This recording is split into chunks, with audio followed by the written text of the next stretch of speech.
Hello there, I'm Eva Pilgrim. Thanks for streaming with us. Week 3 of testimony in the Sean Diddy Combs trial, starting with the music mogul's former assistant, Capricorn Clark, taking the stand.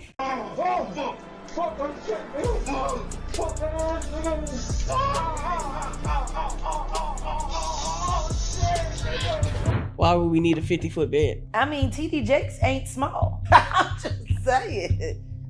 If it's a group thing, it's a group thing. You gotta think about, you got Rick Ross, you got Khaled, we talk about heavy hitters. This Diddy trial, it's no longer just a celebrity case. It's turned into a full-blown media storm. What started as one woman, Cassie, bravely sharing her painful story has now exploded into something way bigger than anyone saw coming. This isn't your typical Hollywood gossip. We're talking courtroom drama. Leaked recordings and names that'll make your jaw drop at first. It seemed like the story was all about Cassie and the terrible things she says Diddy did, weird parties, and total control over her life. But now it's taken a sharp turn. Insiders are saying the trial has moved into dangerous territory. Audio recordings, and not just basic phone calls, these are supposedly intense, explicit tapes with Diddy, Will Smith, and even Meek Mill mentioned. And this stuff, it's being played in open court. It all started a few days ago with that hotel video. No sound, just shaky footage. People thought that was it. But then behind closed doors, Courtroom heard something much more serious. Real audio phones weren't allowed. No recording, just silence. One person said the recording was so graphic and disturbing the entire room froze. She testified she was held against her will twice, at one point alleging she was forced from her apartment and into a car to take Combs and one of his bodyguards to the home of rapper Kid Cudi to, quote, kill him. Cudi was dating his ex, Cassie Ventura, at the time. Clark also claimed Combs threatened to kill Ventura if she didn't convince Kid Cudi not to tell police that Combs was allegedly involved with a break-in at his house. Clark also telling the jury that a large man repeatedly administered lie detector tests to her on suspicion that she stole jewelry loaned to Combs. She testified that this man said if she flunked the test, they're going to throw you in the East River. Right after the audio played, the court announced a new list of witnesses, not random people chasing fame, but folks who were once close to Diddy, ex-artists, former staff, and party guest, people who were there, people who saw things, and now some of them are finally ready to speak up under legal protection. One of those people, Dunn Richards, you might know her from Danny Kane, a girl group Diddy once managed. She testified, and when she left the courtroom, she looked completely drained. Sources say she backed up Cassie's claims. She said she once saw Diddy beat Cassie because dinner wasn't ready on time the next day. He allegedly told Dawn and her bandmate not to say anything. In 2009, did you observe an incident between Puff and Cassie? Yes, she was attacked by Sean and kicked. Did you see more violence by him against Cassie? Often. The government then shows Don Richard a picture of Diddy Dirty Money. When were you a member of this group? 2009 to 2011. The incident in 2009 when Sean Combs Cassie, where was it? In Sean Combs' LA home. We were recording. What did he do? He was saying, "Where the F is my food?" He grabbed a black skillet with eggs and tried to hit her over the head. Cassie dropped to the ground. What did she do? She was in a fetal position. Then what? Sean Combs was kicking her in the head and the body and then dragged her up to the first floor. Glass was breaking and yelling. I was scared for her and for me too. Did you intervene? No. Did you call the police? No. The next day, what happened? He said it had been passionate and she was okay, and that it would be better if we didn't talk, that people could end up missing. How did you understand that? Death. Diddy's team then yells objection. Then the judge calls a sidebar and ends her testimony for the day. But Don Richard will be back on Monday to give the rest of her full testimony against Diddy. But right before they brought Don Richard in, they actually had a Homeland Security agent testify against Diddy about when they came and arrested him to take him to jail. So let's go ahead and get into that. The government asked, when Sean Combs was arrested, where did you go? The Park Hyatt Hotel, room 2115, where he was staying. They show a picture to the jury of his hotel suite. And what did you do? We assigned a letter to each room and began to search. What was your role? I took photographs of items and then signed them on the 6051 form. What was found in the closet? They then show a picture to the jury, and it was plastic bags full of Johnson & Johnson baby oil and Astroglide bottle. Then came a quiet moment that spoke volumes. Diddy's daughters walked out of the courtroom pale and silent. Not a word, not even a glance at the cameras. People say this happened right after that audio was played. Their reaction made everything feel even heavier.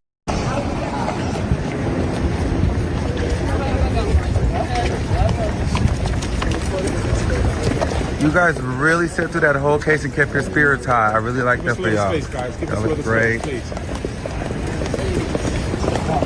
Keep your spirits up, y'all. And then Will Smith's name came up loud and clear, not just gossip, but connected to the actual court audio. As soon as it did, the internet went wild. People started re-watching old interviews, digging up awkward moments between Will and Diddy, and even bringing up things comedian Lul once joked about, something about them being more than friends. This is something Jaguar Wright came out later and talked about. What you're saying reaches the ears of Will Smith, and he needs to get at least, if there's smoke, there's fire, let me grab a fan.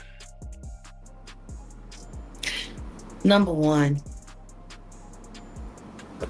as far as Will Smith is concerned,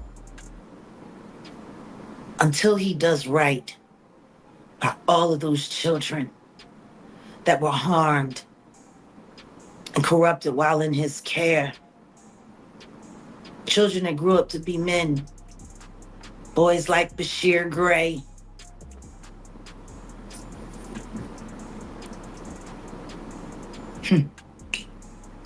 August Alsina, your own son.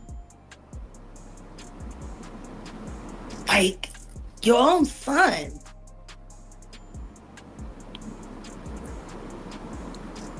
Do people forget about that voice clip that I played from Brother Belial? Hey. Has anybody seen Belial? Come on. I asked him, didn't I ask for him last? Come on. Where's Belial? Is he missing with Cuba? Have they all moved to Bali with Russell Simmons and Kevin Liles?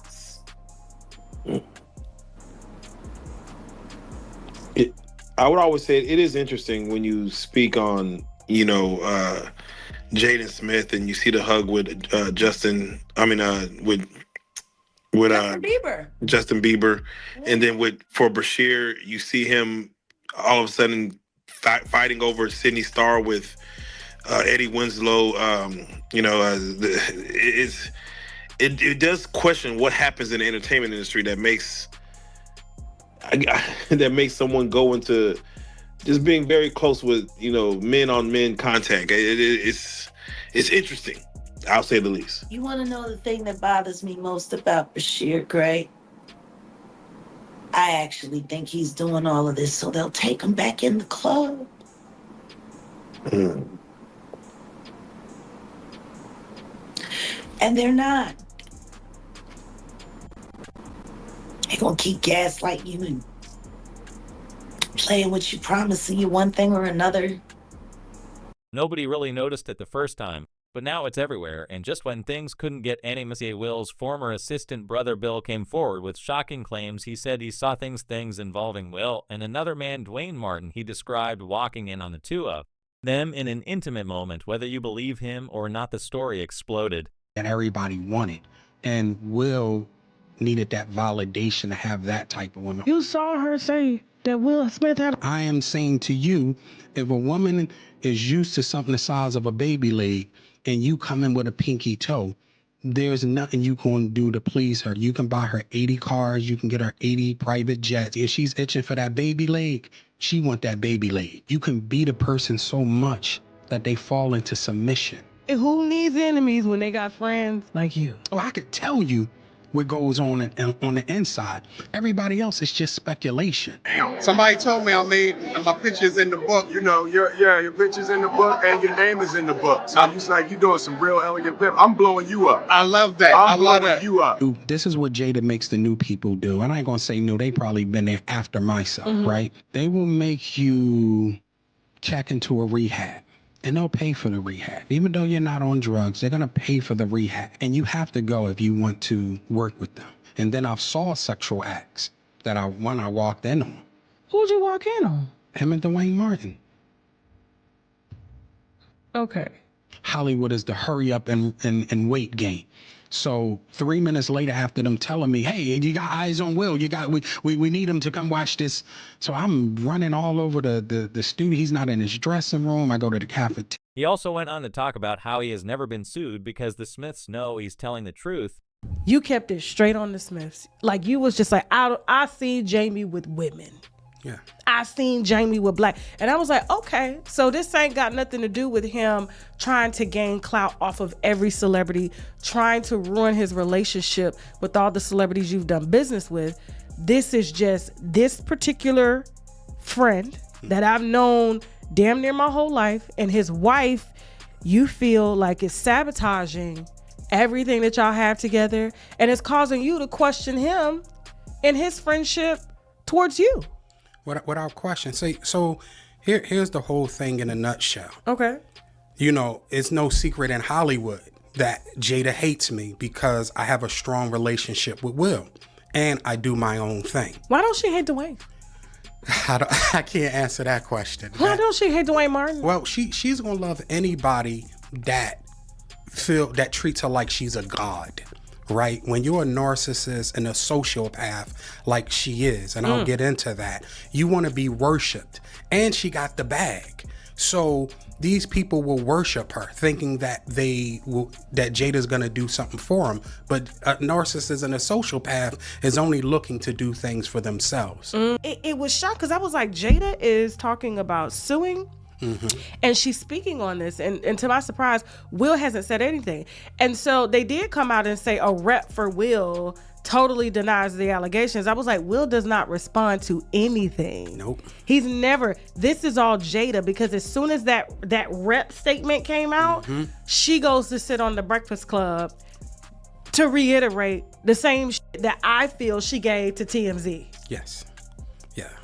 And so I'll say this to you as well. Okay. She also said in that interview that they were doing business. Mm-hmm. Will was not helping me out, right? Yeah. And it's a very good interview on this channel called Popcorn Planet. Okay. Where a big celebrity lawyer breaks down Jada's interview on the Breakfast Club. And say, shout out to you said Popcorn Planet. Okay, shout out to Popcorn Planet. We gotta check that out. They cannot even sue based on what she did at the Breakfast Club. Had Jada not went to the Breakfast Club, I would have been sued already. And just for the record, I haven't been sued yet. Have you been sued by Jada? Nobody's contacted me at all. Okay, so, and let me answer your other question. The reason Will responded, the reason why Jada responded, because they know it's true. Will's never responded, and they responded in less than 9 hours. They did. That was a fast response. That was because he know what I saw in that dressing room. He know other things that I saw. You said it was murder. Yes. Dwayne Martin's a serial killer, because Will's not the only one, and we're gonna get into that later on too. So basically, Jada's interview did two things. It makes me now, me and her at war. I'm gonna put Will to the side. Will is to the side. Me and Jada, I will say this because I know you're watching. I know Karen Tense is watching. Who's Karen Tense? That is her PR person for years. Okay. Right? I know they're watching. Jada, you're a bald head liar and you're a drug addict. Right? Oh, God. You did not sue me. You told the world that you were going to sue me. As of yet, and you said you're going to do it swiftly. It's been over 2 weeks. So Jada, I'm giving you 2 more weeks to sue me. If you don't sue me, this is what's going to happen. All the sex parties, right? And the men that you hit with dildos, I'm naming names, right? All the salacious stuff that you have done and hurt other people, I'm naming names. Because now what we got to do is we got to force her to. Lowell also corroborated this, claiming Will and Dwayne Smith were more intimately connected than people thought. The rumors of Will Smith being gay and having gay relations with who was it with? Diddy. I know, right? Hold on. So apparently Will's assistant, which I don't know if this is true or not. I mean, the whole thing sounds fishy because the same guy tried to do an interview on my platform and I said no. But he claims he saw Will Smith with Dwayne Martin. Oh, yeah. I know. I know nothing about this. This is crazy. I mean, well, you should interview Tisha Campbell, who was married to Dwayne Smith. That'd be an interesting interview. Wouldn't it? It would. You know her? I do. All right, let's make some phone calls. I don't know. But I mean, and then there's, what would be said and what wouldn't be said. But, I heard more rumors about Dwayne than Will. Oh, you heard rumors about Dwayne? Oh. I heard some rumors about Will and Jada, which I won't mention because I'll get sued. Suddenly, every old picture or video of Will and Diddy hanging out started to look suspicious. Will tried to shut it down fast, he said. I ain't nowhere near that man. I didn't do any of that stupid stuff. But it backfired hard. The internet flooded with proof of them hanging out together at parties, events, everywhere. People started to feel like they'd been lied to. Then Meek Mill's name came up during the court audio, and things got even more chaotic. Unlike Will, who stayed mostly calm, Meek had a total meltdown online. His Twitter feed blew up with defensive posts, but instead of helping, it made people even more suspicious.